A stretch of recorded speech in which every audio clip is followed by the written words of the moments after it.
Bonjour à tous. Bonjour à tous. Est-ce que vous m'entendez? Merci d'être présent à ce nouveau webinaire, deuxième édition sur les milieux marins. On va commencer avec un petit peu de retard. Je suis désolé pour ça. Des petits problèmes techniques nous auront retenus. Merci d'être présent. Vous êtes presque 70 personnes aujourd'hui à nous écouter sur ce cycle de webinaires donc, que nous avons organisé en coopération avec l'Agence de l'eau, avec l'initiative pour les petites îles de Méditerranée et dans le cadre de la plateforme Island Coast Ocean Solutions Eco-Solutions. Le premier webinaire a eu lieu sur les milieux artificialisés. Aujourd'hui, on va parler d'un secteur qui est beaucoup moins investi à la fois par les politiques environnementales et par la recherche, les milieux profonds et le large. Euh, on a aujourd'hui avec nous des panélistes qui vont pouvoir nous expliquer que, en fait, c'est un nouveau front, un nouveau secteur d'investigation que certains centres de recherche, financés publiquement ou de manière privée, investissent petit à petit. Et avec lui, de nouveaux enjeux, notamment de conservation, apparaissent. On va en parler aujourd'hui grâce à nos panels. Avant de présenter les intervenants, je vous fais un petit rappel de comment fonctionnent nos webinaires. Pour ceux qui participent pour la première fois, sur votre écran, vous avez un petit onglet Q&A, Question and Answer. Vous pouvez cliquer dessus et poser vos questions par ce biais-là. Merci de ne pas être timide. On veut que cette session soit interactive. Donc, posez vos questions par écrit. Nous avons des personnes en back-office qui les lisent et on les posera ensuite, ou on tentera d'y répondre nous-mêmes. Un interprétariat est actuellement disponible. Pour en profiter, il faut cliquer sur le bouton, le globe qui est situé normalement en bas de votre écran et choisir le canal qui vous convient, français ou anglophone. Concernant les intervenants, je vous rappelle que ce webinaire est enregistré. Il sera ensuite mis en ligne sur notre plateforme YouTube. D'ailleurs, avec ce QR code, vous pouvez y avoir accès. L'ensemble des webinaires qui ont eu lieu depuis 6 ans, hein, donc un certain nombre, sont présents sur cette chaîne YouTube. Je vous invite à la consulter. Donc, merci auprès des intervenants de parler de manière claire et pas trop rapide pour que l'interprétation puisse se faire et puis que pour que l'ensemble des discussions soient entendables à distance et lors de la rediffusion. Aujourd'hui, l'équipe organisatrice de ces échanges, c'est Fabrice Bernard. Fabrice Bernard que je remplace aujourd'hui, qui est habituellement l'animateur de ces webinaires. Aujourd'hui, il est retenu par des engagements au niveau ministériel. Vous l'excuserez, je le remplace. J'espère que je serai à la hauteur de ses capacités d'animation. En back-office, les personnes qui ont contribué à l'organisation de ce webinaire, c'est Philomène Necker et Lise Fagot, qu'on remercie. On a donc de l'interprétariat aujourd'hui avec Bellarmin Rako Tony Rina, excusez-moi, disponible sur le canal dédié. Et puis je garde le meilleur pour la fin. Pierre Boisserie, expert mer et littoral au sein de l'agence de l'eau RMC, Rhône Méditerranée Corse. Pierre Boisserie, c'est toi qui as voulu qu'on parle de ce secteur des eaux profondes et du large. Pourquoi? Et bonjour. Merci Mathieu, bonjour à tous. Simplement parce que c'est un nouveau territoire, hein, tu l'as précisé dans tes propos, hein, c'est-à-dire qu'à la fois c'est un territoire méconnu, hein, donc nos intervenants vont nous donner quelques éléments de connaissances, mais finalement on s'est beaucoup préoccupé les 40 ou les 50 dernières années de ce qu'on appelle la zone côtière, c'est-à-dire les petits fonds côtiers, quoi. Aujourd'hui on accède avec de nouveaux moyens et de nouvelles logistiques à des milieux beaucoup plus profonds où on découvre des choses belles et puis des choses un peu moins belles. Donc voilà, on a besoin maintenant de mieux caractériser, de mieux comprendre cet nouvel espace qui s'offre à nous, quoi. Et comme tout début en fait de compréhension d'un nouveau thématique, ça paraissait intéressant en fait d'échanger sur où on en est aujourd'hui et puis de voir finalement si les participants ont des préoccupations spécifiques sur le sujet-là pour le cas échéant éventuellement engager d'autres réflexions, des travaux. Alors je suis persuadé que l'absence de Fabrice ne nuira pas à la bonne tenue de ce webinaire et je sais que de toute façon, d'une manière ou d'une autre, il va nous écouter ou en direct ou plus tard. Donc voilà, on le salue et on lui donne rendez-vous au prochain webinaire. Parfait. Reste à présenter les intervenants aujourd'hui qui parleront de leurs activités. On commencera par Julie Déter, directrice scientifique au sein du bureau d'études en domaine océanologie. On enchaînera ensuite avec nos collaborateurs corse, Michel Marango, directeur de la station de recherche Tareso basée à Calvi en Corse. On enchaînera avec sa collaboratrice, Lovina Fulgrab, pardon, chercheuse également dans le même institut. Et puis on terminera avec Gilles Lecaillon, président et fondateur d'Écocéan. Euh, on va pouvoir commencer. Julie Déter, à toi de jouer. Bonjour. Oui, bonjour. Donc, je suis Julie Detter. Alors, il me semble qu'en 1 minute, on est censé dire notre parcours. Il me semble qu'il avait dit ça, Fabrice. Voilà, donc je suis directrice scientifique à Andromède Océanologie depuis 2010. J'ai travaillé pendant 13 ans en parallèle avec l'Université de Montpellier à l'UMR Marbeck. Et donc, au départ, j'ai une thèse en écologie évolutive, d'ailleurs plutôt centrée sur les maladies émergentes. Et j'ai fait un postdoctorat à l'IFREMER avant de rejoindre Andromède Océanologie. Voilà pour la formation. Il faut que je parle plus doucement, peut-être. Voilà, donc aujourd'hui, ben, pour justement parler du thème qui nous anime, le large et le profond, eh bien, je vais vous prendre comme exemple les expéditions Gombessa, dont je me suis occupée en Méditerranée. Donc, les expéditions Gambessa, ce sont des expéditions scientifiques que nous menons à Andromède Océanologie, qui sont sous la direction de Laurent Balesta, qui est un plongeur, photographe, mondialement connu et reconnu. Donc, ces expéditions, elles reposent sur trois piliers: un mystère scientifique, une question voilà, qu'on se pose. Généralement, il y a aussi un défi de plongée, donc quelque chose qui n'est pas forcément accessible pour tout le monde, ou en tout cas pas trop facile. Et la promesse d'images inédites et jolies pour pouvoir partager et émouvoir le grand public. Donc ces expéditions Longue Mesa, on en est à 11 à peu près actuellement. Si vous voulez les retrouver, donc il y a un site internet, je vous ai mis le lien en bas à gauche de la diapo, et qui ont presque toutes donné lieu à des films, et 3 en Méditerranée, dont 2 en France, donc Planète Méditerranée en 2019 et Cap Corse, le mystère des anneaux, qui est sorti en 2024. Et donc c'est ces deux expéditions que je vais prendre en exemple. Bien qu'on passe, Mathieu. Merci. Alors, pourquoi on s'intéresse au large ou au profond avec ces expéditions? Parce que au-delà de 50 mètres, en fait, les activités humaines, normalement, elles diminuent parce on est plus loin de la côte. Les activités humaines, elles sont vraiment concentrées sur la côte. Et donc, forcément, on a moins l'influence de l'urbanisation, des rejets d'eau usée, de polluants, de travaux, de toutes les activités balnéaires, nautiques, etc. Donc, normalement, moins d'activités humaines, sauf évidemment certaines pêches ou des éoliennes à venir qui, elles, visent justement ces endroits un peu éloignés de la côte. À cette profondeur, on est aussi sur des températures qui restent assez fraîches et qui sont assez stables tout le long de l'année. Donc c'est aussi peut-être, enfin en tout cas, ça va cibler des animaux un peu différents de ce qu'on peut trouver le long de la côte, où le gradient de température peut être très très différent entre l'hiver et l'été. Les hypothèses, c'est que ça peut être une zone refuge pour les espèces mobiles, donc des espèces mobiles qui vont se trouver trop dérangées près de la côte, ou là où il y a beaucoup d'activités qui sont en train d'augmenter, de se mettre en place.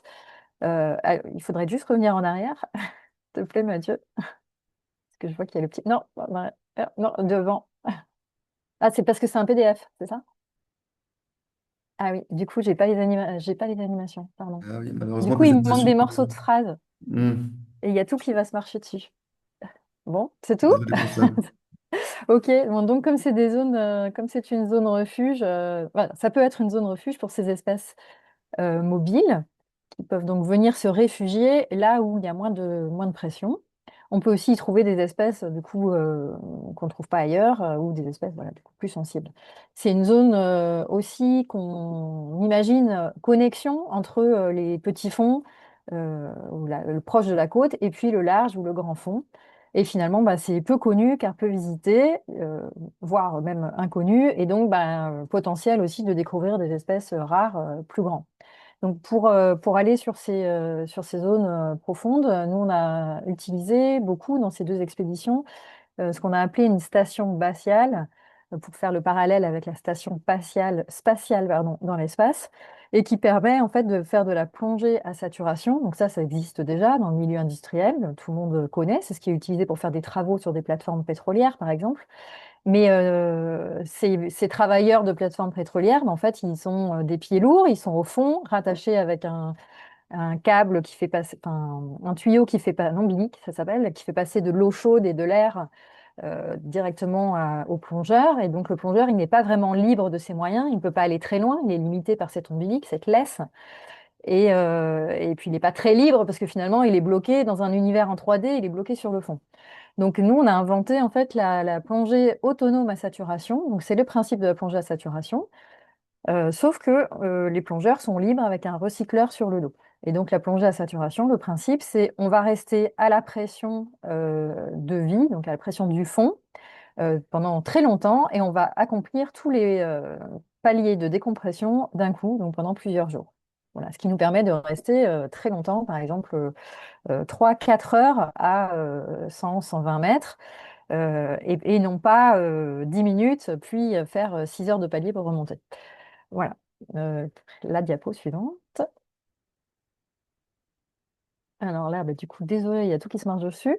Donc, bah, la planète Méditerranée, ça s'est passé en 2019. Donc, on a utilisé cette méthode pendant 28 jours de plongée à saturation. Ça a représenté quand même 400 heures d'immersion entre 60 et 144 mètres et 21 sites visités entre Marseille et Monaco. Et on a également utilisé ce que vous ne voyez pas derrière, mais donc la tourelle voilà, de plongée à saturation, mais également des roves et des petits sous-marins qui nous ont permis d'emmener aussi des gens qui ne sont pas forcément plongeurs, découvrir du coup ce qu'il y a sous l'eau et nous aider, par exemple des géologues. Voilà, donc c'est ce qu'on a utilisé sur celle de droite, Cap Corse, le mystère des anneaux, en 2020, 2021, 2022. Ça représente quand même 937 heures d'immersion, donc c'est quand même significatif, entre 62 et 120 mètres de fond, 92 sites visités et au Cap Corse en France. Voilà. Et tout ça, évidemment, grâce à des financeurs et partenaires. Alors, bah, le titre, c'était Entre espoir et déception. Donc, je vais commencer par les mauvaises nouvelles, les déceptions. Alors, finalement, bah, on s'attendait à des températures qui restent fraîches, mais ce qu'on s'est rendu compte, alors, c'est qu'en plus, à chaque fois, on tombe sur des années soi-disant de canicule. Bon, ça revient de plus en plus souvent, mais que finalement les eaux chaudes descendaient de plus en plus profond et que la thermocline, donc le passage entre la couche d'eau chaude chauffée par le soleil en été et la couche d'eau qui reste toujours à la même température, va être de plus en plus profonde, parce que l'eau chaude va aller de plus en plus profond. Donc ça, on l'a vraiment vécu sur toutes les campagnes de l'expédition. Et donc, bah, ça atteint des espèces. Donc, les espèces qui sont mobiles, bah, on imagine qu'elles peuvent aller plus profond pour se protéger de cette eau chaude qui descend et du coup moins oxygénée, bien souvent. Mais les espèces qui sont fixées sur le fond, bah, elles peuvent juste subir et bon, bah, soit elles résistent, soit elles meurent. On s'est rendu compte aussi d'une pollution sonore énorme. Donc, par exemple, les anneaux au Cap Corse, ils sont exposés à du bruit à un niveau sonore susceptible de les impacter pendant 66, presque 2 tiers du temps. C'est assez énorme et en plus avec des niveaux de pollution sonore qui étaient plus grands que ce qu'on connaissait sur le côtier. Alors bah ça c'est parce qu'en fait la zone elle était carrément sur la ligne de passage des ferries, des porte-containers, etc. Donc en fait on peut être à 25 km du bord et pourtant se retrouver à un niveau de pollution sonore plus fort que si on était au bord de la côte. De façon étonnante, pareil, des traces d'ancrage. Donc sur les anneaux, on a 25 km au large et on a pu voir des traces d'ancrage. Et en 2018, il y a même eu 2 bateaux qui se sont percutés sur la zone, dont un qui était au mouillage et l'autre qui ne l'a pas vu. Donc on parle quand même de porte-containers qui font plus de 100 mètres de long. Et puis aussi, eh bien, des engins de pêche, pareil, on peut être très profond et voire très au large. Et pourtant, sur pratiquement tous les sites, on a retrouvé des engins de pêche, des filets, des lignes, des hameçons, enfin vraiment des casiers. et pas forcément des engins de pêche professionnels. On sait aussi que beaucoup de lignes de traîne, on sait que souvent c'est plutôt de la plaisance. Voilà, même à 25 km des côtes, et donc ça peut paraître aussi étonnant que des gens aillent aussi loin pour aller pêcher. Ouais. Diapo suivante.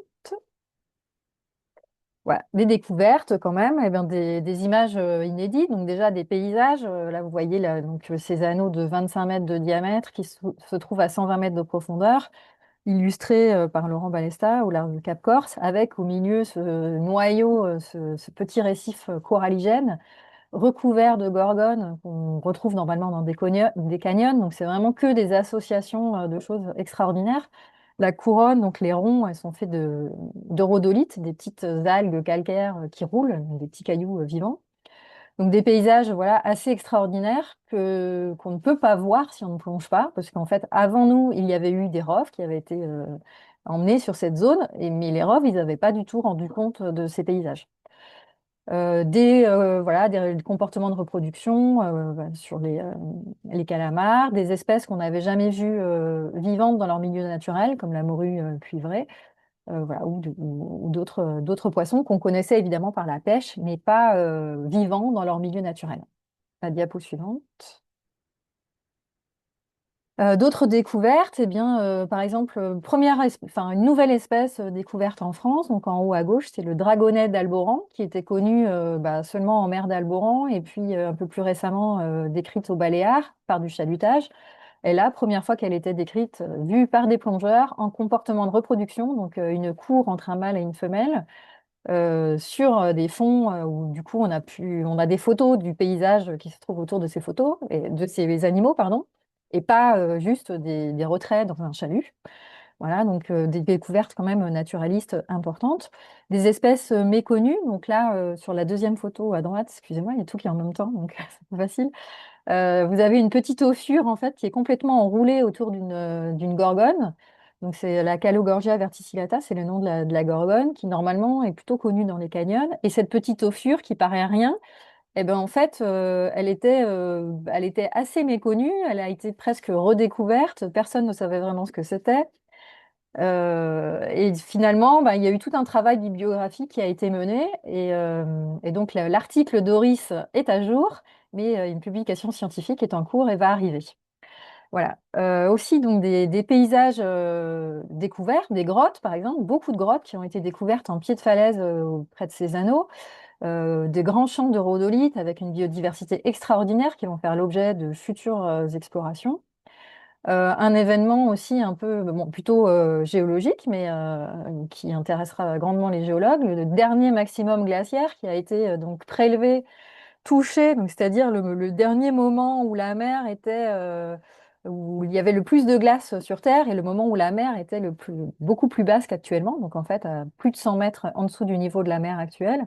On a pu faire des prélèvements de ces fossiles. C'est le seul et unique en mer Méditerranée. Donc très utile pour tous les gens qui travaillent sur les changements du climat. Donc c'est pareil, c'est une publication qui est à venir. Donc ça, c'était il y a quand même 21 500 ans. Et puis des publications bah, qui sont déjà sorties si ça vous intéresse, avec par exemple le cycle de vie entier de la laminaire de Méditerranée, donc Laminaria rodriguezi. Ça peut paraître étonnant aussi, mais on a une laminaire en mer Méditerranée qui n'existe qu'en mer Méditerranée, et on ne connaissait pas le cycle de vie de cette espèce qui fait quand même 3 mètres de long. Voilà. Et donc bah là, voilà, on l'a prélevée, elle a été élevée en laboratoire et on a pu voir bah, combien de temps elle mettait à se développer, etc. Ben, en regardant aussi donc, par ADN environnemental tous les poissons qu'on pouvait avoir le long du continent, au bord de la Corse, finalement, ce qu'on s'est rendu compte, c'est que l'effet refuge, enfin nous, on ne l'a pas détecté, cet effet refuge avec la profondeur, même si d'autres chercheurs l'ont détecté ailleurs.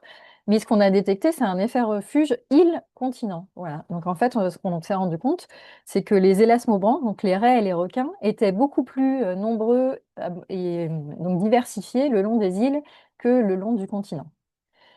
La diapo suivante. Ah, merci. Et donc, une autre découverte aussi assez extraordinaire qu'on a faite, donc qui a été publiée en 2024, c'est un phénomène écologique. Donc là, on est en mer Méditerranée, pareil, donc là, en 2024, Et on découvre un nouveau phénomène écologique à 50 mètres de profondeur, donc finalement pas si profond, mais quand même assez au large de la Corse, et surtout sur un endroit où personne ne plonge, personne ne va. Et donc, c'est ce qu'on voit là sur cette photo. Donc, en haut à droite, par exemple, cette grande étendue, là, vous voyez un peu en nid d'abeille avec un plongeur au milieu. Tous les petits ronds que vous voyez, en fait, ce sont des nids. Donc, les nids d'un petit poisson qui ressemble pas à grand-chose, une petite sardine finalement, qui fait 15-20 cm de long. Au milieu de chaque nid, on a un mâle qui surveille ses œufs, qui garde son nid envers tous les prédateurs. Donc les prédateurs, ça peut être d'autres picarelles, mais aussi plein d'autres espèces. Il va garder son nid pendant une quinzaine de jours. Et eh bien, en fait, ce phénomène un peu éphémère, ça dure finalement 3 semaines sur chaque site, ça va se décaler en fonction du temps tout autour de la Corse. Eh ben, ça va attirer un nombre énorme de prédateurs. Donc là, on parle quand même de plusieurs millions de nids qui se trouvent au large de la Corse. Et parmi les prédateurs, des espèces sur la liste rouge de l'IUCN, certaines en danger critique d'extinction, qu'on ne voit plus ailleurs ou très rarement. Donc des raies blanches, plein d'espèces de requins, l'ange de mer commun, voilà, en bas à droite par exemple. Des associations aussi étranges entre une raie pastenague et une céréole qu'on a vu plusieurs fois, des règles, etc. Enfin, vraiment, donc, une biodiversité exceptionnelle. Diapo suivante, qui doit être la dernière, normalement, voilà. Et donc, bah, pour conclure et puis lancer un peu voilà, les questions, avec ces expéditions, ce qu'on a vu, en tout cas, c'est qu'il y avait un grand potentiel de découverte, mais aussi des éléments de compréhension pour ce qu'on connaît déjà ou ce qui existe. Par exemple, ces nids de picarelles, ça peut nous expliquer pourquoi on trouve autant d'espèces au large de la Corse. Ce qu'on a vu aussi, c'est que plus on était d'acteurs ou de partenaires, et plus il y avait de découvertes possibles, parce que chacun se complète avec ses connaissances et ses compétences. Les nouveaux outils apportent des nouvelles découvertes, comme la plongée autonome à saturation, par exemple, mais aussi les AUV, l'intelligence artificielle qui fait son nid. Il y a quand même un besoin de cibler les manques, et pour ça, eh bien, on a besoin d'état des lieux et de partager les connaissances. Si chacun garde ses connaissances, ben, en fait, on n'avance pas, on ne sait pas ce qui a déjà été fait ou pas. Ce qu'on a vu aussi, c'est que plus large et plus profond ne voulait pas forcément dire moins de pression. Et là, une vraie question se pose. Pourquoi? Est-ce que c'est parce qu'il y a un manque d'intérêt du public, de nos décideurs, manque de réglementation, manque de contrôle? Voilà, c'est une vraie question à tout le monde. Et puis, voilà, l'intérêt de préserver passe, je pense, avant l'intérêt d'exploiter. Et donc, il y a une vraie question, une vraie importance de sensibiliser les décideurs et le public sur le bien commun de ces habitats du large et profond. Voilà. Je vous remercie. Merci Julie, merci beaucoup. Merci d'avoir su t'adapter également au changement de mise en page de ta présentation, hein. Merci pour cette tolérance de ta part. Désolé pour ça. Pierre, je te donne la parole. Je crois que tu as une question. Oui, en fait, non, deux, trois remarques, puis on va prendre une question dans le chat là. Enfin, moi, bon, j'ai suivi les travaux de près. D'abord, je te trouvé super, euh, super agréable de voir que finalement, à 50 mètres de profondeur ou 100 mètres de profondeur, c'est-à-dire pas très loin, on était quand même encore en capacité de s'émerveiller par rapport à la Méditerranée et de découvrir de nouvelles choses. Donc, sur le sentiment qu'on connaît tout et qu'on sait tout, et là, finalement, à presque à profondeur facile, entre guillemets, de 50 mètres, tu retrouves des nids, un fonctionnement écologique qu'on ne connaissait pas, avec des espèces qu'on considérait comme perdues. Un peu plus bas, des structures. Voilà, je trouve que la Méditerranée, elle nous fait encore rêver, c'est plutôt bien. Et tu l'as dit aussi, malgré le fait qu'on rêve, on s'écarte un peu parce qu'on se trouve avec des usages ou des impacts qu'on ne maîtrisait pas. Et donc, ça soulève bien la question finalement de comment est-ce qu'on continue à améliorer cette connaissance dans ces eaux du large et comment est-ce qu'on peut anticiper en fait d'éventuelles réductions de pression pour éviter que ces eaux du large qui ne sont pas considérées maintenant soient demain abîmées et qu'on se retrouve peut-être dans 10 ans, 20 ans, 30 ans, 40 ans à devoir mettre en place des mesures de restauration écologique à travers une directive européenne, quoi. Donc on voit bien qu'en fait, on a peut-être besoin d'accélérer en fait cette compréhension, cette connaissance, cette compréhension de ces eaux du large pour mieux gérer le large que ce qu'on a géré dans la zone côtière, même si en zone côtière, on a beaucoup plus de pression. Il y a une question, il n'y a pas beaucoup de questions dans le chat, donc n'hésitez pas, mais il y a une interrogation sur la présence d'algues d'algues bretonnes là, dans le La Cap mine. Corse. Et laminaire, ouais, justement, ouais, parce que justement, je suis pas tellement très breton, moi, mais Oui, donc oui, j'ai répondu. Donc, oui, ouais. oui, on a trouvé plusieurs nouvelles populations donc, qui n'étaient pas connues, mais bon, en même temps, avant, il n'y en avait qu'une de connue, donc voilà. Donc, autour du Cap Corse et sur l'est, mais aussi sur l'ouest. Donc, oui, au fond de Chonburi, mais aussi à l'est du Cap. Voilà. Et Et en fait, on pense que c'est beaucoup plus commun finalement que ce qu'on pense. oui, et puis de mémoire, je crois que la première signalisation était dans les eaux de Porquerolles, non? Oui, ouais, ouais. C'était celle-là qui était connue au départ et qui Ouais, a c'est été ça. échantillonnée pendant Planète Méditerranée. Et donc, depuis, ben, voilà, on en a rajouté quelques-unes. Bon, on sait Il y a qu'il Tristan qui demande si d'autres nids de picarelles ont été observés en dehors de la Corse. Je crois que la réponse est oui, hein. Oui, oui, oui, aussi. Mais ce qui est extraordinaire encore, c'est les surfaces couvertes, qui sont Ouais. vraiment énormes en fait, quoi. Rien Tu à as, voir tu as, avec ce qu'on a vu sur le continent. tu as une idée de la surface, non? Parce que j'ai perdu le chiffre en tête, mais Je veux pas dire de bêtises, donc je vais ok, regarder. très bien. Et puis une dernière question peut-être, parce que on va y répondre au fur et à mesure, mais l'espèce poisson crâne oui, c'est les picarelles. Donc, ok, merci. De toute façon, on aura l'occasion de revenir à la fin sur un petit temps d'échange pour revenir sur des questions, quoi. Merci Julie. Mathieu, je te rends la parole. oui, on aura des questionnements un petit peu généralistes sur ce que veut dire les plongées en profondeur. On en reviendra effectivement, on y reviendra un petit peu à la fin de ce webinaire. Je vous propose de passer à nos collaborateurs corse, Michel Maringo, directeur de la Star Réseau, nous présenter l'étendue des activités de cette station océanographique basée à Calvi. Michel, the floor is yours. Bonjour à tous. Mais tout d'abord, merci de l'invitation, hein. Merci pour l'organisation, toute l'équipe organisatrice. C'est plusieurs jours, plusieurs semaines à échanger, à faire des tests, à mettre en forme. Donc, bravo à tous pour votre professionnalisme. C'est très agréable de travailler avec vous. Et je sais que c'est pas facile de mettre un webinaire en place. Il y a beaucoup de contraintes techniques et voilà. Merci à vous, merci à Pierre Boisserie pour l'invitation, pour présenter ces travaux sur le large. Et donc, on va parler de cet océan mondial pour commencer, une petite introduction. Et c'est vrai que j'aime bien montrer. Est-ce que tu peux revenir en arrière? Est-ce que c'est ma première diapo? Mathieu, s'il te plaît. C'est ma première. Ben, en Ouais. gros, c'est la première diapo. Ouais, bon, c'est pas grave. C'est pas grave, pareil. Il y avait des animations, mais c'est pas grave. En fait, Ben, il n'y aura pas d'animation, désolé, c'est en mode c'est pas grave, PDF, Michel. on va s'adapter justement. Mais justement, Merci. quand on parle de la Terre, souvent, on a une autre vision de celle-là. La planète Terre, on voit souvent la Terre représentée avec l'Europe, l'Afrique, et on voit beaucoup justement une vision plutôt anthropocentrée de cette planète Terre, et on voit moins cette vision de la planète mer, avec 71% de la surface de notre planète qui est recouverte par cet océan mondial.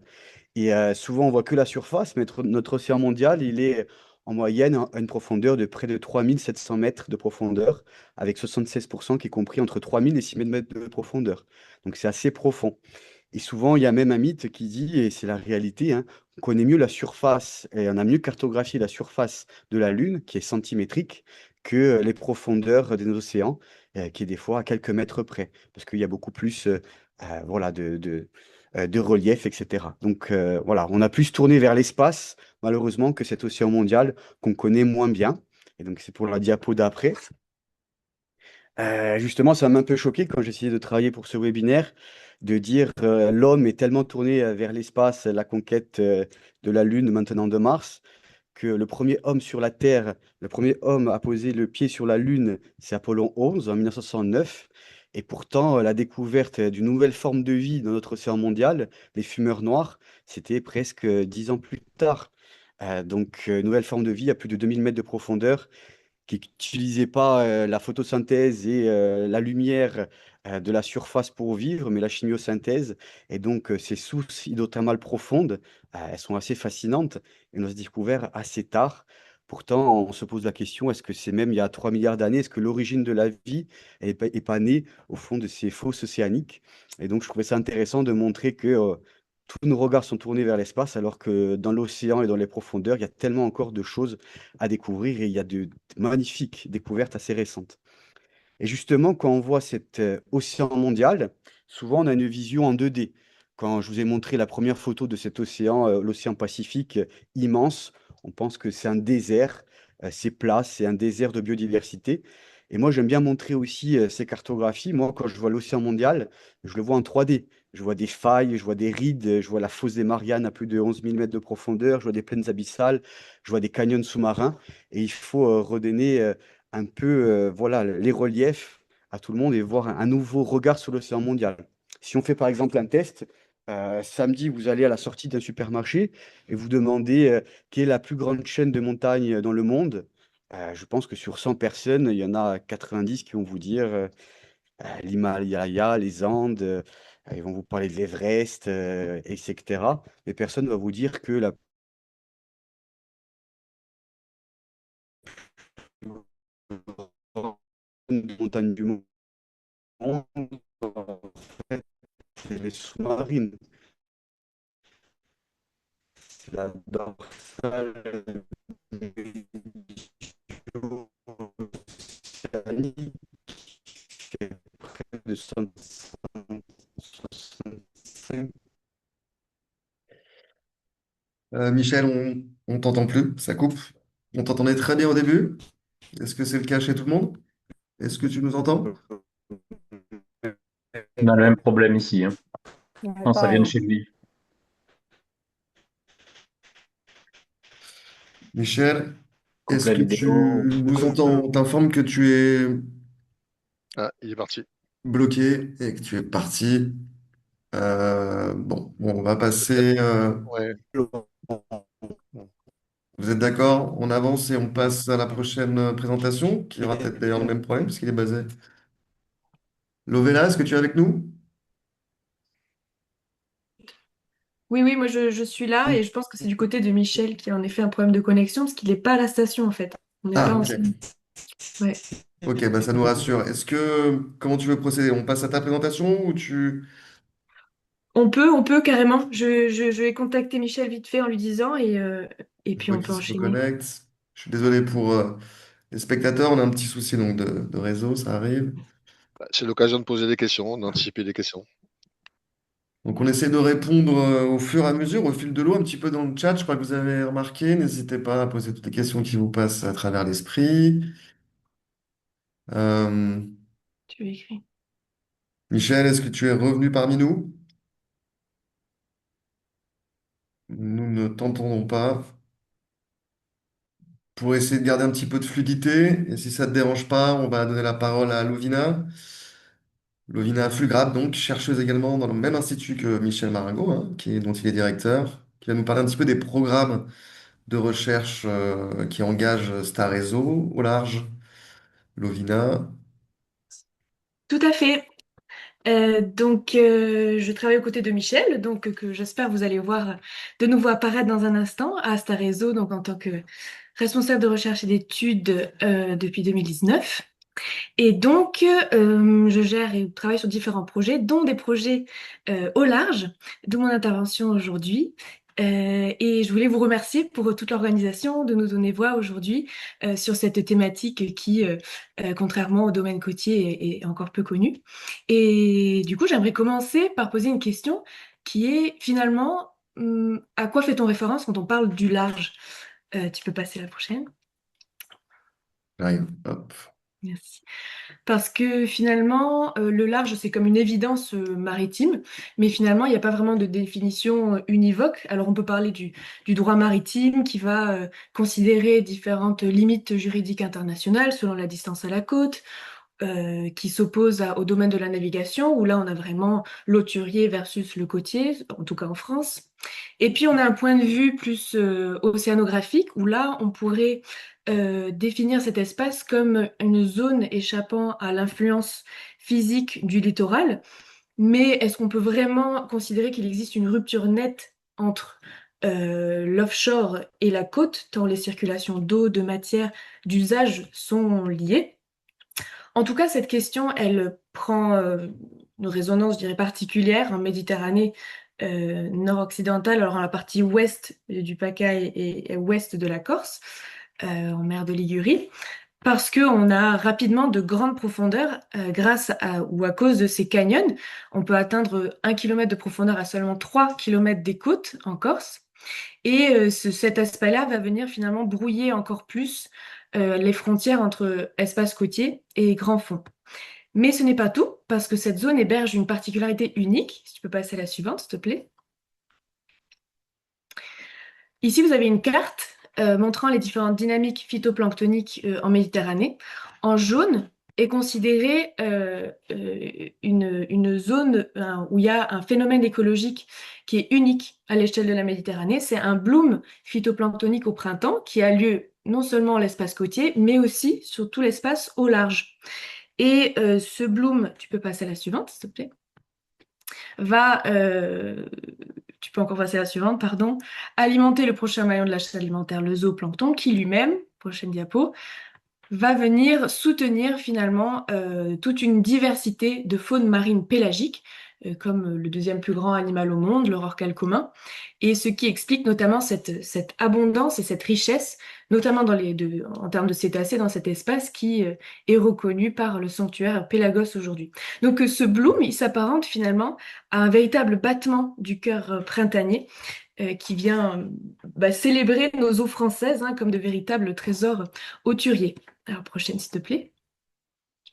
Donc, c'est dans l'idée voilà, de venir ausculter ces constances vitales du large qu'on a lancé différents projets, passés comme en cours. Une grande partie d'entre eux prennent lieu dans le parc naturel marin du Cap Corse et de l'Agriate, situé au nord de la Corse. Alors, on ne va pas aller dans les détails, mais vous voyez là deux cartes où ces projets vont finalement se déployer via un réseau de différents sites et de différents transects sur tout un périmètre, tout le tiers sud finalement de la mer de Ligurie. Ok, prochaine diapo. En tout cas, parmi la richesse des résultats qu'on a pu générer, un élément central a été l'identification de zones hydrographiques, ce qu'on appelle différents espaces du large.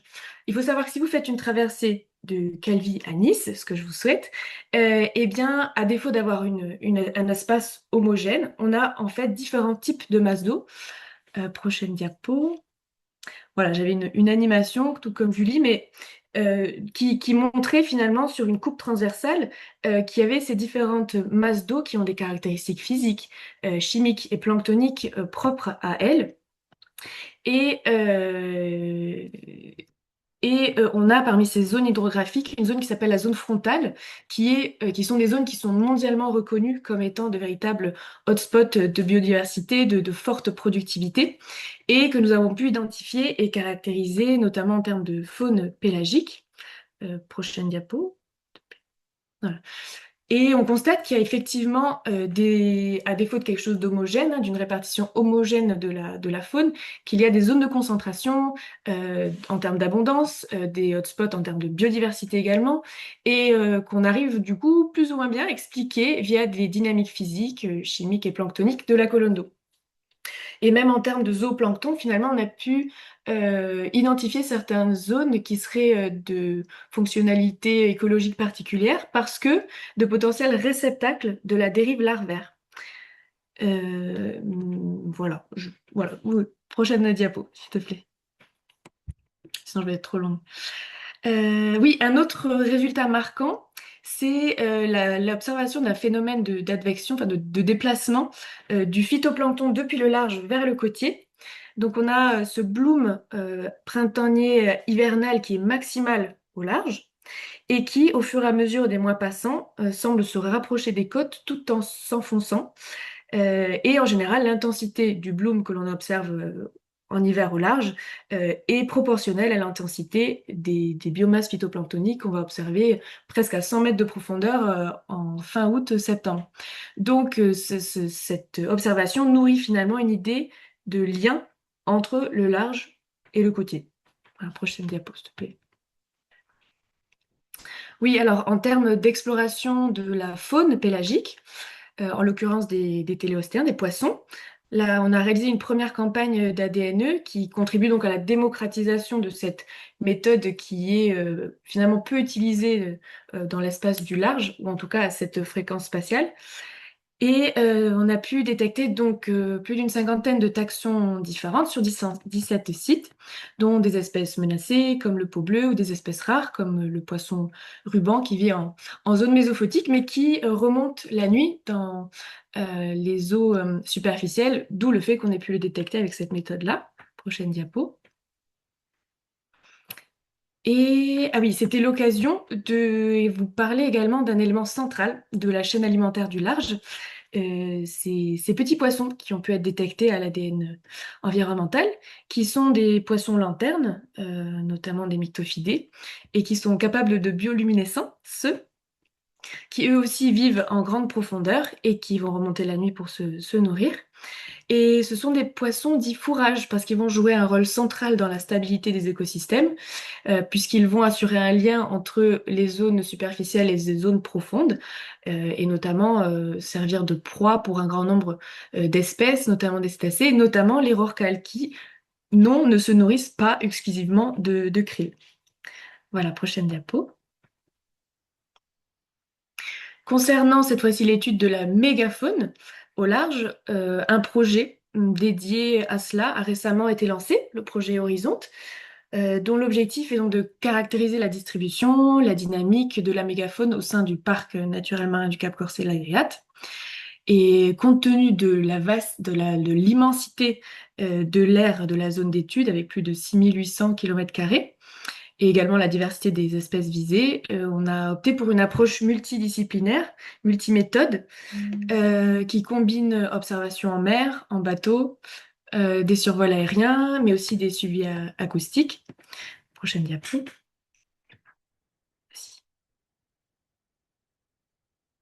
Et, pardon, on me signale des dauphins sur le quai. Euh, et juste pour faire un petit focus sur la méthode des survols, qui permet en fait à la fois de faire des observations, ouh là là, oui, je les vois, effectivement, pardon, qui permet à la fois de faire des observations à l'œil depuis l'aéronef, mais également de récolter de la donnée via un appareil photo qui est mis entre les pieds du copilote, hein, face vers le bas, et qui va permettre de prendre à haute fréquence et haute résolution des photos tout le long du transect. Et ce qui, a priori, semble être juste un cliché bleu, d'une immensité bleue sans rien, dévoile en fait, prochaine diapo, en l'occurrence un requin peau bleue, et puis également d'autres exemples que vous avez sur la gauche, d'une tortue et des baleines à bec, enfin une baleine à bec et son baleineau plutôt. Prochaine diapo. Voilà, et le but de projet est de finalement rassembler l'ensemble de ces observations, mais aussi d'y ajouter des données environnementales récoltées en mer et également des données concernant les activités humaines pour voilà, formuler des cartographies de distribution, connaître la dynamique, la saisonnalité, mais aussi à des fins de prédiction pour essayer d'aider au mieux la gestion de ce parc en l'occurrence. Ok, prochaine diapo. Et quand on pense impact humain au large, ou activité humaine en tout cas, on pense indéniablement et à raison au trafic maritime, surtout ici en Méditerranée où 20 à 30% du trafic maritime mondial prend part. C'est pour ça qu'on a cherché finalement à savoir si le trafic maritime laissait une trace, une signature chimique dans le zooplancton qui est à la base donc, de la chaîne alimentaire. Et c'est donc en collaborant avec l'Université de Turin que l'on a cherché à doser en termes de contamination en HAP, donc hydrocarbures aromatiques polycycliques, qui sont des marqueurs entre autres du trafic maritime. Et on a pu trouver qu'il y avait une contamination, effectivement, dans le zooplancton et exclusivement, quasi exclusivement, à des sites qui sont de grands carrefours du trafic maritime de la zone explorée. Et or, on sait que ces HAP peuvent être transférés, voire se bioaccumuler le long de la chaîne alimentaire. Et donc, ces campagnes on va réaliser de prochaines campagnes pour savoir si cela vient conforter ou infirmer finalement ces résultats. Et enfin, je voulais vous présenter un projet qui, tout comme sur les côtes méditerranéennes continentales, prendrait part ici dans les eaux italiennes. Mais cette fois-ci, il s'agirait du plus grand parc éolien jamais installé en Méditerranée. Alors qui est en période c'est un projet, hein, il y a une enquête publique qui vient d'être ouverte il y a un mois. Mais ce projet annoncé en début d'année serait composé de 48 éoliennes dans les eaux italiennes, mais qui sont finalement à 17 kilomètres des côtes corses. Et c'est un exemple pour illustrer que parmi les activités humaines du large, on pense qu'il faudra composer, ou enfin en tout cas considérer, c'est sûr, l'émergence de ce nouveau domaine d'activité dans cet espace du large. Ok. Et enfin, je voulais conclure par souligner la méconnaissance du milieu hauturier, que ce soit du grand public, mais aussi dans le cursus académique. Sur la gauche, vous avez une petite feuille d'un étudiant en master, parce que nous avions demandé à ce que ils inscrivent, par exemple, qu'ils citent trois animaux dont la taille dépasse de 3 mètres et qui vit au large. Et malheureusement, il n'est pas rare que certains ne puissent pas citer trois de ces espèces ou d'autres éléments, d'autres caractéristiques du large. Et là, le rôle de la sensibilisation est donc essentiel finalement. Alors c'est récurrent hein, que beaucoup découvrent, le grand public découvre avec étonnement que le deuxième animal le plus grand au monde traverse les eaux à quelques kilomètres seulement de leur côte, même des personnes qui vivent à la côte, qui vivent en Corse. Et donc toute initiative visant à mieux faire connaître cette richesse du large, d'autant plus dans nos eaux françaises, hein, c'est pas du chauvinisme, mais pour les raisons environnementales dont je vous ai fait part en début de la présentation, voilà, ont beaucoup d'importance et ont toute leur place sur les scènes de la sensibilisation de nos jours. Voilà, merci beaucoup pour votre attention. Merci beaucoup, Lovina, pour cette présentation très complète. Pierre, est-ce qu'on a des questions à faire remonter? Non, déjà, on félicite Lovina parce que rester mobilisé sur un webinaire alors qu'il y a des dauphins en face de son bureau, ça a beaucoup interpellé certains participants. Donc, je vous invite à prendre connaissance de Star Réseau. Vous verrez que c'est très, très compliqué de se concentrer dans un cadre comme ça. Non, moi Tout à fait. j'étais intéressé par le travail là, sur les HAP et les zooplanctons que je ne connaissais pas, donc on aura l'occasion d'en discuter. Mais pour faire écho un peu avec ce qu'a présenté Julie, là on est un peu plus dans la compréhension des choses, mais ce que je trouve intéressant et ce qui est aussi la difficulté de l'exercice, c'est qu'autant de la zone côtière, on a souvent des travaux qui sont soit des travaux de chimie, soit des travaux de biologistes, et autant dans les eaux du large, on a vite le besoin de ce que disait Julie aussi, hein, de travailler en équipe et en multicompétence, en multimoyen, quoi. C'est-à-dire que ouais, le simple plongeur ne suffit pas, entre l'aérien, l'ADN, les observations, le bateau, etc. Donc, ça demande une logistique en fait et des moyens et donc des coûts qui sont certainement beaucoup plus importants à mobiliser que sur des opérations qui sont en zone côtière. Ce qui veut dire aussi que si demain on veut s'intéresser à ces zones-là, il va falloir mobiliser collectivement un certain nombre de moyens, quoi. Et oui, j'ai bien aimé ta remarque aussi sur la partie éolienne côté italien, là, parce que on a découvert ça ces jours-ci, là, et l'Italie est souveraine, hein, donc ça, c'est pas un problème, hein, mais en même temps, on voit bien que compte tenu de la proximité du parc marin, compte tenu du fonctionnement de la Méditerranée, etc., on voit bien que on risque de toucher aussi à quelques effets sur le fonctionnement du milieu. Donc peut-être que ça permettra de discuter aussi avec la présentation de Gilles, mais on voit bien que finalement que ces eaux du large, elles commencent à être utilisées d'une manière un peu ou une autre, à un moment où on ne maîtrise pas tout en matière de connaissance et de compréhension. Et donc du coup, on risque peut-être d'être confronté demain à des problématiques qui sont un petit peu embêtantes. Donc du coup, j'arrive à ma question quand même. Le vinasse, c'est finalement est-ce que, comme Julie ou à contrario, à l'inverse de Julie, tu as été un peu surprise en fait des travaux des résultats des travaux que vous avez menés à Starezo par rapport à ces eaux du large en fait? Par rapport à la dimension chimique que tu mentionnais au début ou Non, par non, rapport à... non, d'une manière générale en fait. Est-ce que tu as découvert des trucs qui t'ont étonné et que tu n'imaginais pas en fait en travaillant sur ces eaux du large?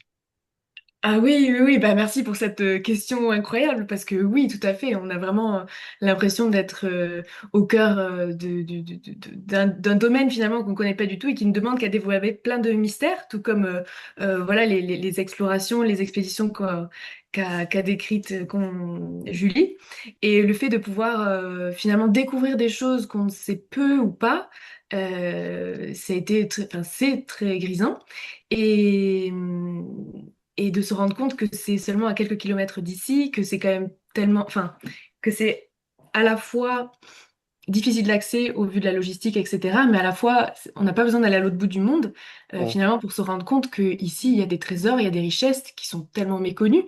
Et moi, la première, c'est un plaisir de travailler sur ce domaine-là parce qu'on se rend compte qu'il y a plein de choses qu'on ne sait pas et dont les dynamiques surtout, hein, en termes de liens, voilà, tu parlais de cette multidisciplinarité qui est nécessaire finalement parce qu'il y a un lien entre tout un panel d'éléments, la courantologie, du plus petit au plus grand, la chaîne trophique, voilà, c'est quelque chose de particulièrement complexe, ce qui le rend euh, intéressant finalement à étudier parce qu'on est nécessairement face à un aspect multidisciplinaire, mais qui parfois nécessite un peu de courage aussi, je dirais, parce que on y va petit à petit. Voilà. On prend juste une question, Mathieu, là, pour Julie et pour Levine en même temps. Donc, savoir si ces projets font appel aux sciences participative, en fait. Donc, la réponse peut être rapide. Est-ce qu'en fait, dans Pardon. vos travaux, est-ce que dans vos travaux au large, vous faites appel aux sciences participatives? Ah oui, pardon, excuse.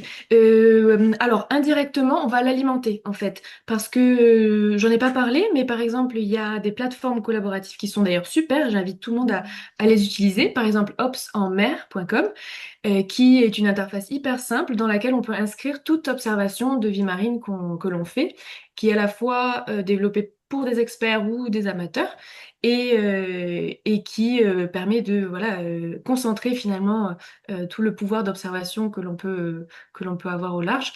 Et également d'autres instituts comme le CARI, par exemple, à qui il est important de déclarer toute observation de tortue autour de la Corse.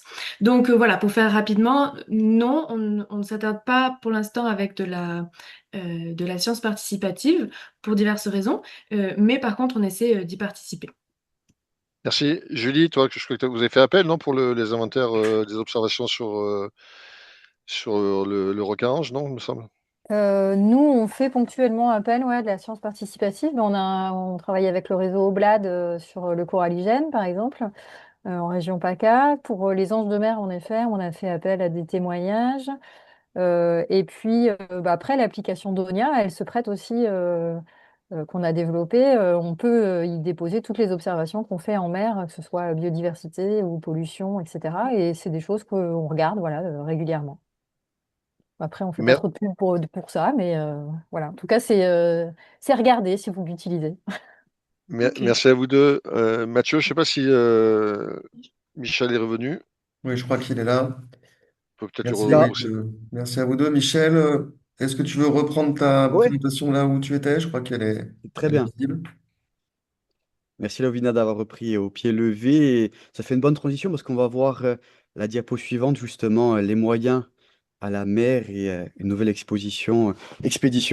Donc justement, quand on s'est posé cette problématique de cet océan mondial et les peu de connaissances qu'on avait, nous, on a essayé à notre niveau d'améliorer l'état des connaissances. Et c'est pour ça que je vais vous présenter une nouvelle initiative qui s'appelle Starego Siga. Donc c'est une campagne océanographique qui a été lancée en avril 2026, donc il y a plus d'un mois. Et l'objectif, c'est d'avoir un nouveau réseau de surveillance, et notamment au large. Donc, diapo suivante. Et ça part d'un questionnement. Donc, ce projet Starego, il est mené par Greg Lecoeur, photographe de renommée internationale, Starizo pour le côté scientifique, Naeco pour l'aspect sensibilisation, diffusion auprès du grand public, et l'Agence de l'eau, notamment Pierre Boisserie. Et il faut rendre à César ce qui est à César, c'est lui qui a initié ce projet. On l'a co-construit ensemble avec Naeco et Greg Lecoeur pour améliorer l'état des connaissances, notamment au large. Et c'est pour ça que je vais vous présenter les grandes thématiques. Donc, il y a quatre grandes thématiques qui vont être développées dans ce projet. Le premier, c'est le réseau trophique, la colonne d'eau et tout ce qui est hydrographie. Et donc, c'est sur lequel je vais m'attarder plutôt aujourd'hui dans le cadre du séminaire. Mais on a aussi trois autres thématiques sur la connaissance et l'inventaire de la biodiversité, aussi bien au niveau côtier que du large, sur les pressions humaines et notamment les pollutions, notamment les déchets plastiques. Et enfin, un pôle important, c'est la transmission auprès du grand public et la transmission de ces résultats au plus grand nombre. Donc, sur la thématique réseau trophique, voilà, comme vous l'a montré Lovina, l'objectif, c'est d'aller aussi bien au large, à plus de 40 000 des côtes, que en profondeur, à plus de 600 mètres de profondeur.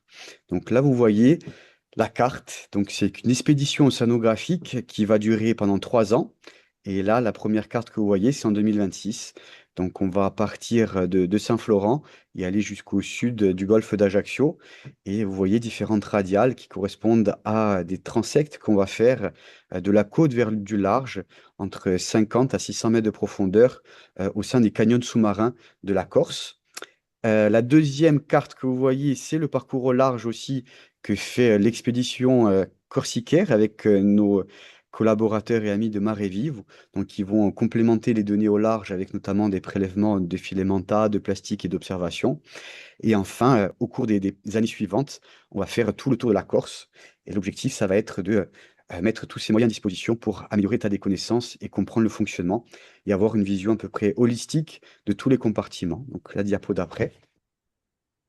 Et on est parti du constat de dire, voilà, Star Réseau, elle est à la pointe de la révélate. Ça fait 50 ans qu'on travaille notamment sur les écosystèmes côtiers, sur le lien entre le large et le côtier, la profondeur et la surface, et avec un nouvel outil océanographique qui est notre navire hybride qu'on a, le Star Réseau. Et bien maintenant, on peut se déployer à l'échelle de la Corse en toute sécurité et avec tous les moyens scientifiques modernes à disposition, aussi bien de jour et de nuit. C'est pour ça que vous voyez là, en arrière-plan, il y a Greg et Marie-Laurence. Un des citations de Staregor, c'est de dire Staregor, il ne dort jamais, aussi bien de jour que de nuit. On va explorer cette mer Méditerranée aussi bien au côtier qu'au large. Donc la diapo suivante. Et ça, ben voilà, la caméra que vous voyez à gauche, c'est une caméra profonde qui peut aller jusqu'à 1500 mètres de profondeur qu'on va mettre dans les canyons sous-marins. On va faire des traits de zooplancton, de manta, de l'ADN environnemental, de la courantologie avec des courantomètres de coque. On a des rosettes, des sondes multiparamètres, dernier cri, et surtout une équipe motivée et engagée pour mettre en musique tous ces moyens. Donc, soyez un petit peu indulgents parce que l'expédition, elle vient de commencer il y a un mois. Donc, j'ai quelques résultats préliminaires à vous montrer. Et déjà, on a quelques surprises. Et voilà, un des compartiments qu'on a regardé, ben, c'est cette colonne d'eau, notamment au large.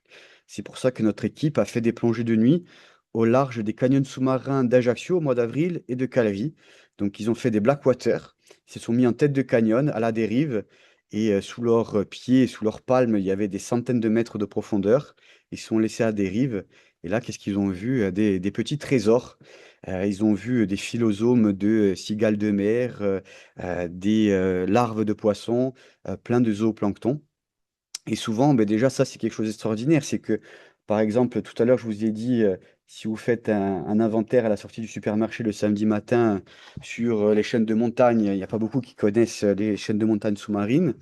Pareil, si vous faites le même questionnaire à la sortie du supermarché de dire quelles sont les plus grandes migrations du monde animal, tout le monde va vous dire peut-être les gnous en Afrique, le saumon qui remonte les cours d'eau, mais personne ne va vous parler de la plus grande migration de biomasse animale au monde, qui est la migration de zooplancton, les migrations nictémérales, donc qui sont quotidiennes, tous les jours, enfin toutes les nuits, et remontent à la surface. Et donc là, le lien, il est direct entre la profondeur et la surface avec toutes ces nurseries pélagiques qu'on va voir et tous ces poissons qu'on voit au large. Eh bien, à un moment donné, ils viennent recruter au niveau côtier et ils forment la biodiversité qu'on voit et toutes les ressources halieutiques, notamment pour la pêche et pour les ressources alimentaires qui sont précieuses aussi pour l'humanité. Donc voilà, on est en train de caractériser tout ça. Un autre exemple concret qu'on a vu, qui était une surprise. Donc là, vous voyez, ben, c'est mon collègue Aubin, un passionné lui aussi de zooplancton. Il fait des plongées de nuit, même en dehors du travail. Et un soir, il voulait tester son appareil photo tout neuf qu'il venait de s'acheter. Il va devant Starezo et là, qu'est-ce qu'il voit? Il voit ce magnifique poisson, le trachyptère.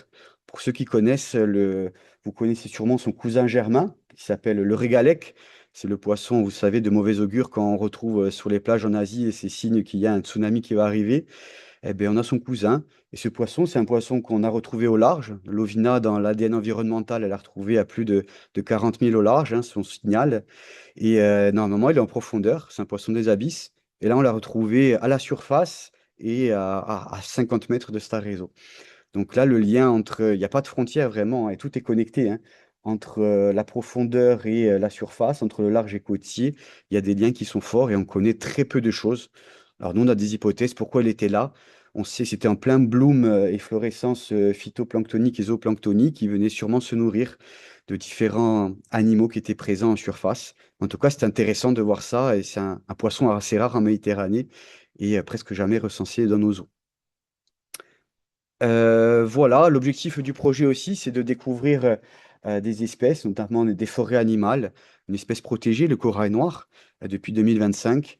Et pareil, on dit c'est des forêts sous-marines qu'on retrouve entre 50 et jusqu'à 200 mètres de profondeur. Et on sait très peu de choses là-dessus. Souvent, on pense que, pareil, c'est des déserts de biodiversité. Et nous, quand on va sur sur ces roches et on voit ces corails, ces coraux noirs, eh ben, c'est des petites oasis de vie. Et justement, on a des pompes ADN profondes et nos plongeurs en recycleurs vont faire des inventaires de ces biodiversités et analyser les résultats pour essayer de mieux connaître le fonctionnement et les espèces qui sont associées. Et pareil, on a déployé le ROV. Là, la photo que vous voyez, c'est des photos de ROV à 120 mètres de profondeur. Et quand on a été sur le sable en tête de canyon, qu'est-ce qu'on a vu? On a vu des pénatules, hein, ce sont des coraux mous, des forêts de pénatules grises notamment, qui se gonflent d'eau pendant la nuit et qui filtrent, notamment qui vont se nourrir de plancton. On se demande d'ailleurs, ben, est-ce qu'il y a beaucoup de plancton à 120 mètres de profondeur? Eh bien, visiblement quelques-unes, hein, quelques-uns. Mais voilà. On se dit qu'il n'y a rien. En fait, non, c'est euh, plein d'organismes comme ça qu'on ne s'attendait pas, qu'on découvre, des poulpes, différentes espèces de poissons. Donc, il y a aussi de la vie qui est présente en profondeur, notamment sur ces milieux sableux. La diapo d'après, malheureusement, quand on va en rove, etc., on voit aussi, comme l'a montré tout à l'heure Julie, hein, il y a des filets fantômes qui sont présents. On sait par exemple, il y a de la pêche à la langouste rose jusqu'à 300 mètres de profondeur.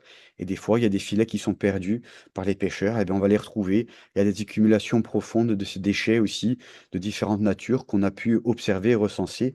Et l'objectif du projet, ça va être de faire vraiment une cartographie, une caractérisation, une quantification de ces déchets sur le fond et aussi en surface.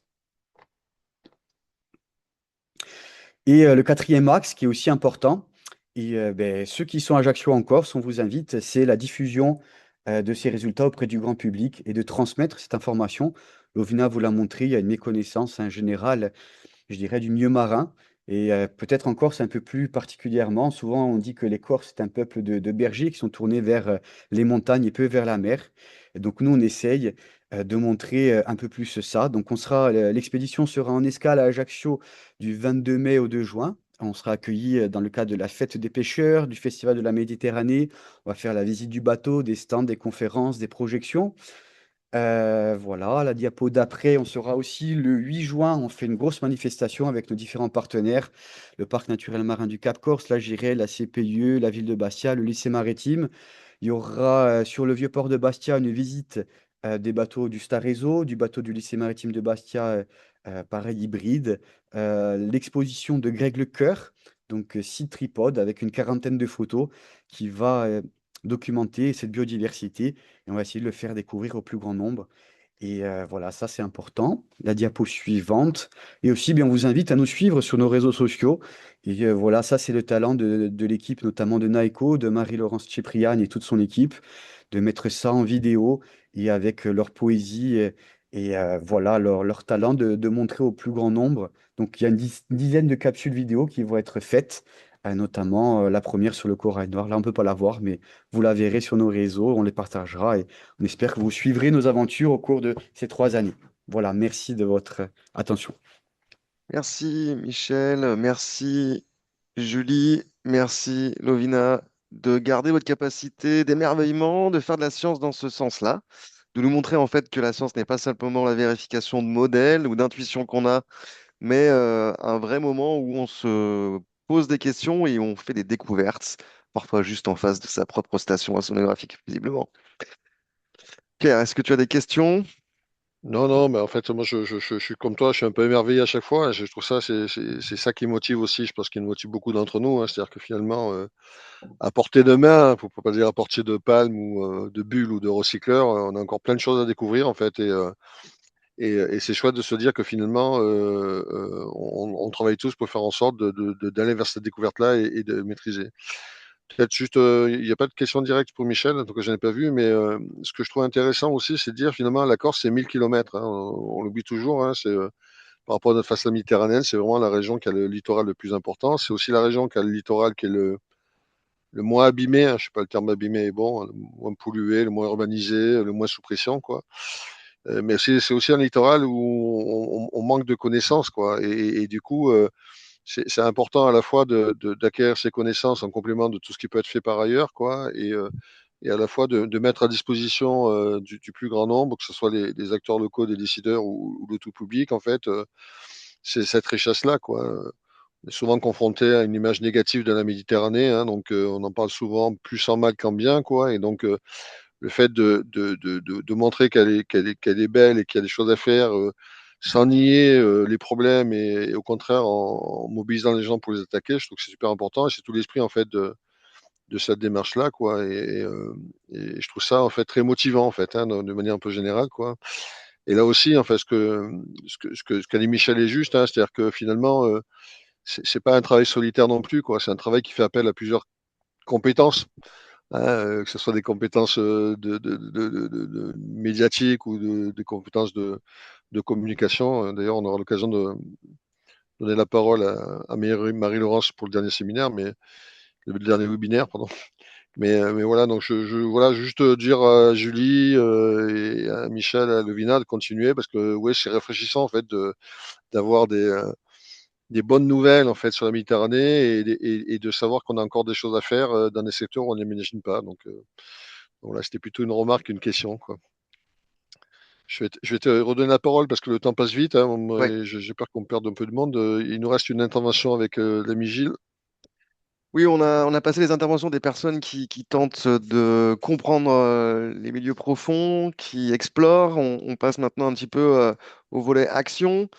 Écocéan, un bureau d'études qui est connu pour ses actions de restauration, notamment sur la zone littorale, parfois très proche des côtes, parfois même dans les ports, dans les milieux anthropisés, avec notamment les dispositifs BioHut, BioRestore.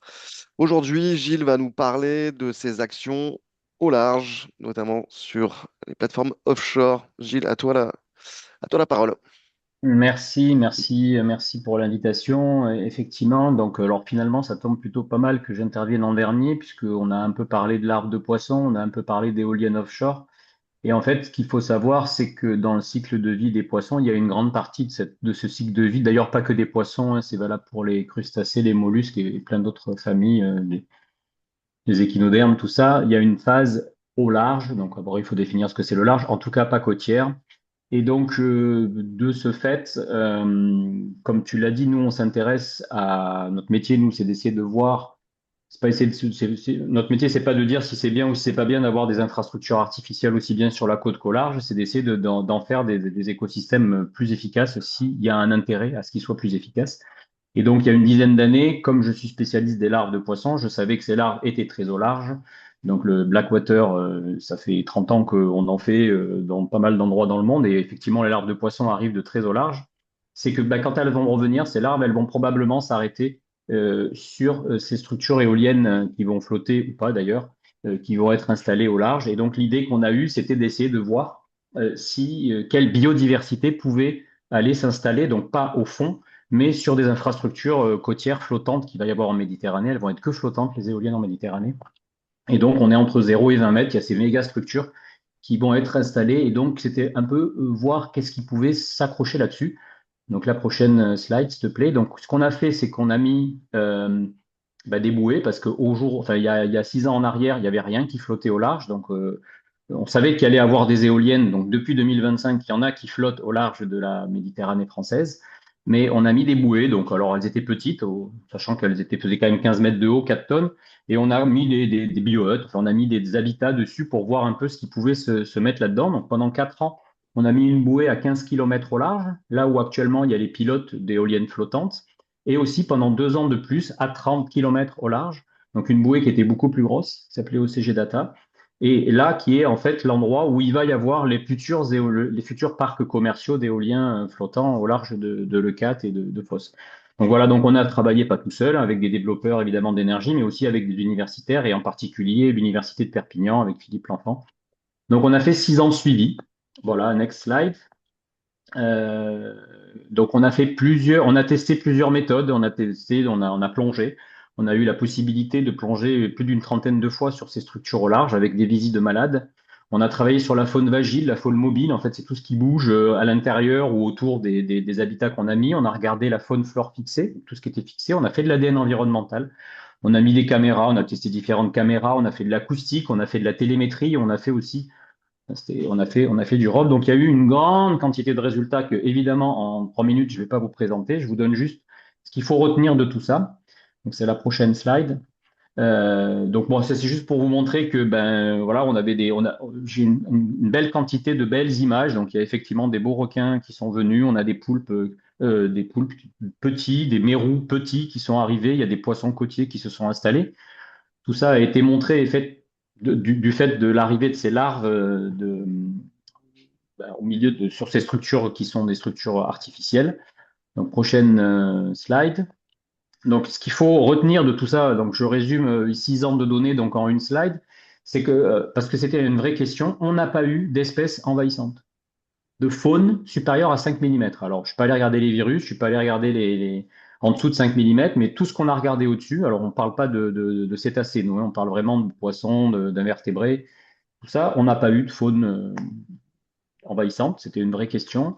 On a eu quand même beaucoup de poissons, donc y compris des poissons côtiers, donc j'ai la liste, on peut en parler, mais il y a eu des mérous, il y a eu des blénies, des gobies, enfin il y a eu pas mal d'espèces côtières qui se sont installées sur ces structures-là, évidemment des espèces pélagiques.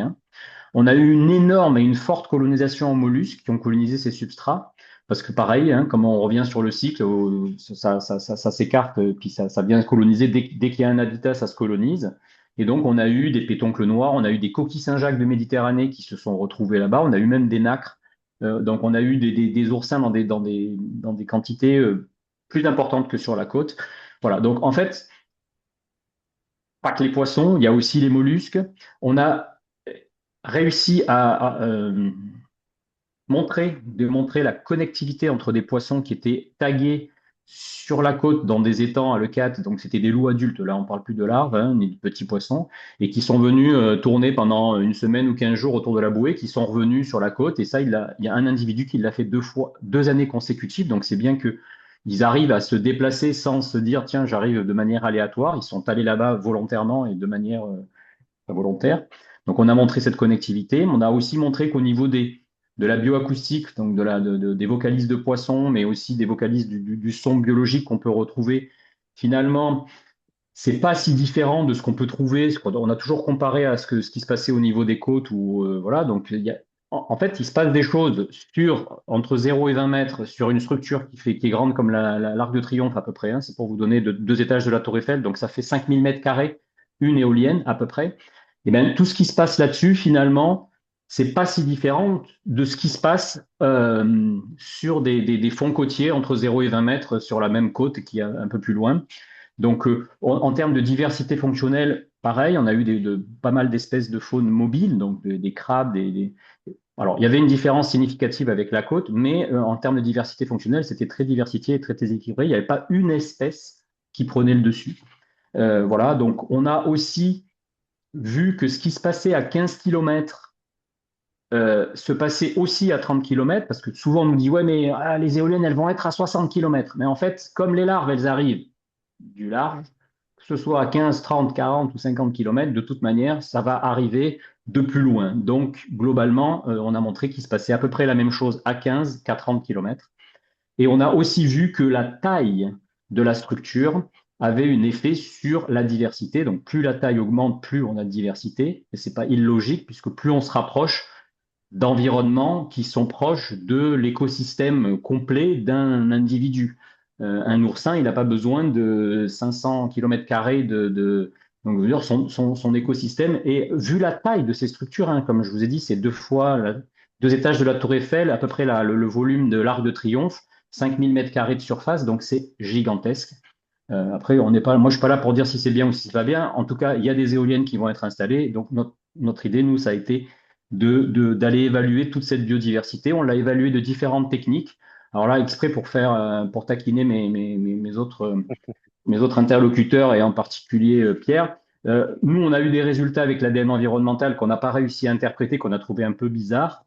Donc, certes, c'est un super outil, mais dans certains domaines très ouverts comme ça, on n'a pas réussi à voir ce que l'on voyait, en tout cas avec nos yeux ou avec d'autres technos. Donc, la majorité des technos est quand même quelque chose d'important, c'est ce qu'on disait. Donc, voilà un peu ce qu'il faut retenir. Donc, il y a de la vie, elle n'est pas si différente que ce qu'il y a sur la côte. Next slide, s'il te plaît.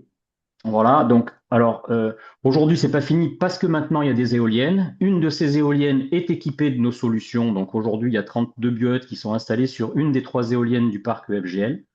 Prochaine slide, s'il te plaît. Et donc, on fait des suivis dessus et on compare cette éolienne équipée avec une éolienne non équipée et on va voir avec différentes techniques. Donc, ça va démarrer en 2025. On va voir pendant 4 ans si on arrive à voir une différence significative, un gain de biodiversité, si on complexifie ces structures ou pas. Donc, ça, c'est un projet qui vient de démarrer. On a fait 2 plongées pour l'instant sur ces éoliennes. Prochaine slide. Voilà un peu à quoi ça ressemble. Ça, c'est un des pylônes d'une éolienne, hein. Là, le diamètre du tube devant vous qui est vertical, il fait à peu près 9 mètres. Les diamètres des tubes horizontaux, c'est 2,50 m. Donc, vous voyez la taille du plongeur. Et donc, on est allé faire donc, des suivis là-dessus. On nous autorise à plonger, ce qui est déjà une super chose. Tu peux changer. Voilà. Donc, assez rapidement, on a vu des espèces côtières. Là, vous avez 2 espèces de sars qu'on peut voir qui sont présentes sur ces structures. On est donc là à 15 km au large avec 80 mètres de fond, hein, donc, mais on est sur 10 mètres de fond sur cette structure qui est finalement assez proche d'un petit fond côtier. Prochaine slide. Voilà, encore là vous avez des cérioles, vous avez des loups, on a eu des saupes, enfin on a eu pas mal d'espèces très intéressantes. Prochaine slide. Voilà, donc là je conclus. En tout cas, ce qu'on a vu sur ces éoliennes, c'était une vie marine diversifiée, donc on n'était pas monospécifique ni rien, avec des espèces à enjeu, clairement, des fonctionnalités écologiques remarquables. On a un petit mérou qui s'est installé, ben, il a grandi. Alors, il a grandi dans nos habitats, hein, mais donc il a quand même grandi. Aujourd'hui, il fait 30 ou 40 cm. Donc, il y a peut-être des choses à faire, en tout cas, c'est notre point de vue. Les protocoles de suivi sur ces mégastructures nécessitent évidemment encore des améliorations et certaines techniques ont besoin d'être calibrés. Donc, calibrer, ça veut dire qu'il faut aussi envoyer des plongeurs, parce que c'est quand même bien les plongeurs. Ils permettent de voir beaucoup de choses. Donc, ça permet de calibrer tout ça. Et c'est clairement un nouveau front de connaissances. C'est un peu le sujet de la journée, enfin du webinaire. On découvre des choses. Il y a encore plein de choses à découvrir. Et heureusement ou malheureusement, ça c'est un point de vue qu'on ne va pas discuter aujourd'hui, il va y avoir de plus en plus d'éoliennes qui vont être installées au large des côtes méditerranéennes. Lovilla en parlait avec les Italiens, les Espagnols, les Français, les Maltais, les Grecs, ils veulent tous de l'énergie pas très loin, donc ils veulent tous mettre des éoliennes. Donc ce sujet-là est un sujet qui démarre, on est au balbutiement de ces connaissances-là, et voilà, donc c'est un peu la fin de ma présentation. J'ai mis effet réserve à analyser de plus près, tout simplement parce que ce sont des zones qui, normalement, ne devraient pas être pêchées. Peut-être que c'est une bonne chose, même si les pêcheurs veulent quand même pêcher. En tout cas, il y a vraiment des vrais sujets très nouveaux à traiter et qui sont, je trouve, super intéressants, même si on n'a pas même si c'est plutôt de la biodiversité ordinaire qu'on trouve sur ces structures-là. Voilà, j'ai terminé. Merci Gilles. Pierre, est-ce que tu as des questions? Ouais, enfin, moi, j'avoue que je bondis toujours quand je vois l'effet réserve sur les éoliennes. En fait, je veux dire, c'est une façon. Alors, c'est pas ce que tu as voulu dire, Gilles, hein, mais c'est une façon. On nous explique que finalement, grâce aux éoliennes, on va augmenter la biodiversité. C'est génial. Tout le monde va gagner de l'argent tout autour, machin, etc. Enfin, par définition, c'est un milieu artificiel. La vie marine qu'il y aura dans cette colonne d'eau, elle est scalée, mais elle a rien à y faire naturellement, quoi. Et je trouve qu'en fait, il faut garder ça à l'esprit, c'est-à-dire qu'en fait, le milieu marin, dans cet endroit-là, c'est une colonne d'eau où il n'y a rien, quoi. Voilà. Alors après, il y a des choix qui sont faits. Effectivement, on se retrouve avec des aménagements qui sont donnés, et ces aménagements produisent de la vie marine, mais voilà, la tendance souvent des aménageurs, c'est de nous expliquer que c'est plus génial la nature grâce aux éoliennes qu'avant. Bah non, la nature avant, elle était géniale parce que c'était la nature. Là, c'est un site.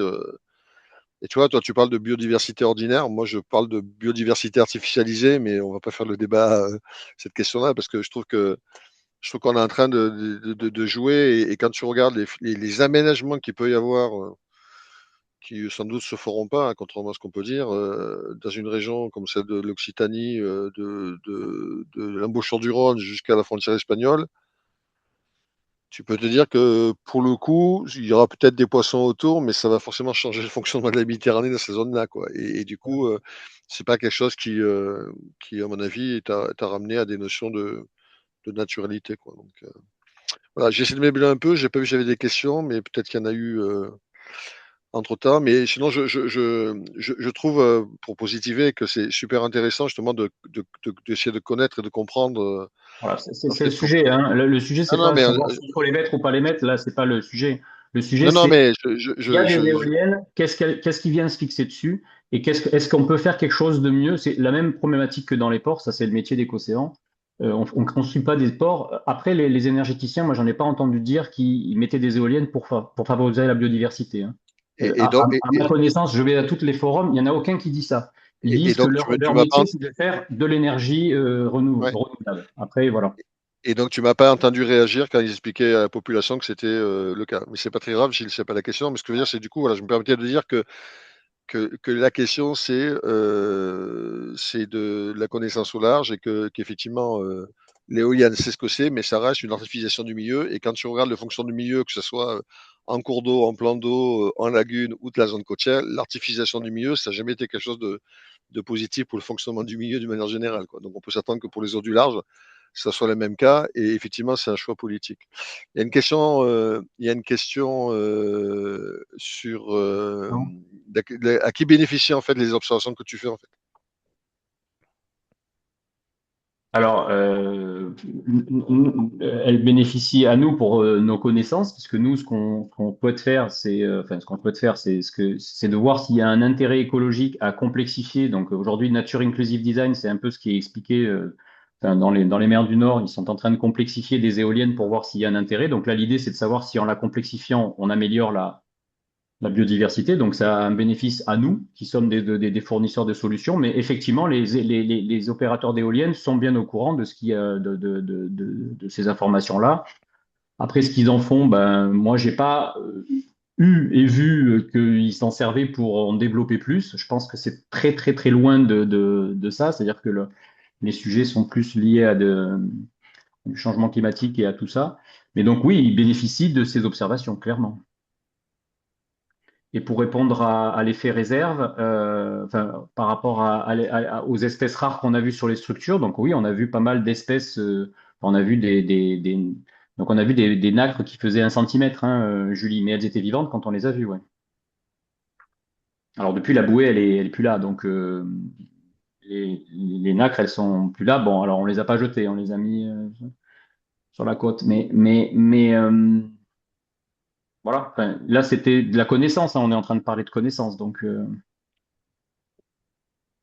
Oui, tu évoquais les bénéfices, Gilles, donc c'est pas la même chose.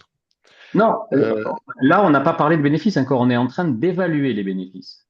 L'effet réserve, c'est un bénéfice, Gilles. Mais Oui, mais je n'ai pas dit qu'il y avait un effet réserve. on va pas étendre le débat là. Je pense que je vois pas d'autres questions en fait sur chat, euh, Non, moi non plus. non plus. Bah, du coup, on peut peut-être passer la parole à nos panélistes pour le mot de conclusion, si tu es OK, Mathieu.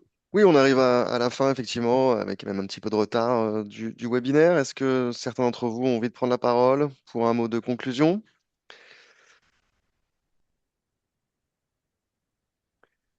En attendant que vous réfléchissiez à comment on peut conclure, je vous indique que le prochain webinaire de ce cycle aura lieu le 17 juin et on parlera de Méditerranée encore, comment la raconter, comment parler de la crise, mais aussi de la mobilisation des acteurs autour de sa protection. Le 17 juin, vous serez informés par les réseaux sociaux, par les canaux habituels. Est-ce que on peut conclure cette session sur les eaux profondes? Gilles, tu as la main levée. Bah, il y a Michel qui a levé la main avant moi. Ah, j'avais pas vu Michel, excuse-moi. Michel, à toi. Non, merci encore une fois pour l'invitation. Et c'est vrai, quand on a préparé ce webinaire, on se posait la question de dire, est-ce qu'en gros c'est intéressant cette thématique? Est-ce que autant ça intéresse personne? On s'est dit ça. Et entre-temps, bah, je pense que ça intéressait du monde, tant mieux. Et c'est vrai qu'en regardant, on se posait la question, est-ce que c'est intéressant d'avoir des connaissances au large? Et je pense que oui, et c'est bien que tout le monde s'y mette à travers les différentes composantes côté montrées aujourd'hui. Il y a d'autres initiatives, j'en suis sûr. Et les pressions humaines, elles sont bien présentes. On a parlé des éoliennes en mer, le méga projet là au large de la Corse qui est sorti entre la préparation du webinaire et l'oral aujourd'hui. Là, j'étais dans les discussions. Il y a aussi de la pêche au large, hein, dans les zones économiques exclusives. Au large de la Corse, par exemple, il y a des pêcheurs espagnols, italiens. Donc, il y a des ressources aussi importantes en termes voilà, de biomasse, de ressources halieutiques. Sur le fond sous-marin aussi, je sais qu'il y a eu beaucoup de recherches et qu'il y a des poches pétrolières au large de la Corse et en Méditerranée de manière générale, du gaz, etc., des ressources minières potentielles. Donc voilà, je pense qu'il est temps d'améliorer l'état des connaissances. Et nous, on se pose beaucoup de questions, mais il y a d'autres intérêts, des fois plus industriels et autres. Eux, ils avancent peut-être des fois plus rapidement que nous sur l'état des connaissances. Donc c'est pour ça qu'on a un peu besoin de toutes les bonnes volontés pour continuer à améliorer ses connaissances. Et en tout cas, nous, on essaiera de faire notre part. Merci Michel. Gilles? Donc moi, ce que je voulais dire, c'est que finalement, ces écosystèmes, que ce soit profond, au large, ils sont très connectés au milieu marin. Le milieu marin, il a une particularité, c'est qu'une grande partie de la dispersion se fait par des larves et des propagules. Et ça se fait dans le milieu très au large. Mais quand je dis le large, c'est des milliers de kilomètres au large. Les larves vont à des milliers de kilomètres au large. C'est pas juste quelques kilomètres. Donc, le milieu marin est connecté par ses propagules, par ses œufs, par ses larves, aussi bien, donc on a parlé, enfin vous en avez parlé du zooplancton qui montait et qui descendait. Vous avez fait du blackwater, tu peux aller à 1000 km au large, tu vas avoir des larves de poissons qui sont pas encore prêtes à revenir sur la côte, mais qui sont pas loin de revenir sur la côte. Donc à un moment donné, tout ça est très connecté. Voilà, c'est ça que je voulais dire, c'est-à-dire qu'il ne faut pas déconnecter les connaissances de la côte avec les connaissances du large. La preuve, c'est que ce qu'on voit au large sur des structures artificielles que j'ai pas décidé de mettre, mais qui vont être installées, sont finalement pas si loin de ce qui se passe sur notre côte. Voilà, donc c'est juste, il faut pas déconnecter ces écosystèmes, il faut les connaître et il faut continuer à les étudier pour les préserver quand c'est possible, quoi. Parce que si jamais le parc il est au-dessus des, des anneaux, enfin, j'espère qu'il y a des gens qui vont se rebeller pour pas qu'il y ait d'ancrage qui vont se mettre sur ces structures-là, quoi. Voilà ce que j'ai à dire. Merci. Merci beaucoup. Bon, moi j'ai appris beaucoup de choses personnellement. J'ai appris qu'il n'y avait pas en fait de zone préservée par les activités anthropiques dans notre Méditerranée. J'ai appris qu'on pouvait s'émerveiller et qu'on pouvait faire des découvertes naturalistes à quelques mètres de là où nous habitons, sur le littoral. J'ai découvert que dans le monde des drones et des ROV, en fait, les plongées vérité, les plongées avec des plongeurs qui font des blackwater et qui mettent la tête sous l'eau sont utiles, que des experts, que la science se fait grâce à des experts qui passent leur vie à faire ça. Merci pour toutes ces informations, pour tous ces enseignements. Et bah, j'invite du coup à tous les participants qui sont encore nombreux hein, à cette heure-ci, plusieurs dizaines, à aller manger, à rentrer chez eux et à nous donner rendez-vous le 17 juin pour raconter la Méditerranée. Merci, merci. Salut Merci Merci à Mathieu. à tous. tous. Bonne soirée. Merci à Merci tous. Merci. beaucoup. Bonne Ciao, ciao. soirée.